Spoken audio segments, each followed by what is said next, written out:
ரொம்ப கம்மி விலையில நான் ஒரு பொம்மை கார் வாங்குனேன். ஸோ இத நான் அதிக லாபத்துக்கு விக்கிறதுக்காக, நான் அந்த பொம்மை கார வச்சுட்டு ரொம்ப சந்தோஷமா இருக்க மாரி காட்டிக்கிறேன். ஸோ பார்க்குறவங்களும் இந்த பொம்மை கார வச்சுட்டு இவன் சந்தோஷமா இருக்கிறான், அப்படின்னு சொல்லிட்டு என்ட்டருந்து அந்த பொம்மை கார வாங்குறதுக்கு முற்படுறாங்க. நானும் அதிக லாபத்துக்கு அத வித்துடுறேன். ஸோ அத பொம்மை கார வாங்குனா அவங்க சந்தோஷமா இருக்கிறாங்களான்னு கேட்டா, நான் எப்படி சந்தோஷமா இருக்கிறத பார்த்தாங்களோ, மைண்ட் லெவல்ல அவங்களும் ப்ரிப்பேர் ஆயிடுறாங்க. ஓ! இத வாங்குனா நம்மளும் சந்தோஷமா இருக்கலாம்னு சொல்லிட்டு, வாங்குன உடனே அவங்களுக்கு ஒரு சந்தோஷம். ஏய் நான் வாங்கிட்டு வந்த பொம்மை கார எதுக்கு இந்த இது சொன்னேன்னா, இதே மாரி தான் ரியல் எஸ்டேட், மத்தபடி நம்ம சேர்க்கிற பணம் எல்லாமே.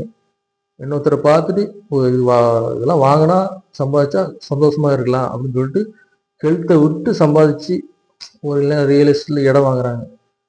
அத வாங்கி சந்தோஷப்பட்டுடுறாங்க. அதெல்லாம் மனிதர் ஏற்படுத்திக்கிறதான். இறைவன் ஏற்படுத்துறது இல்ல.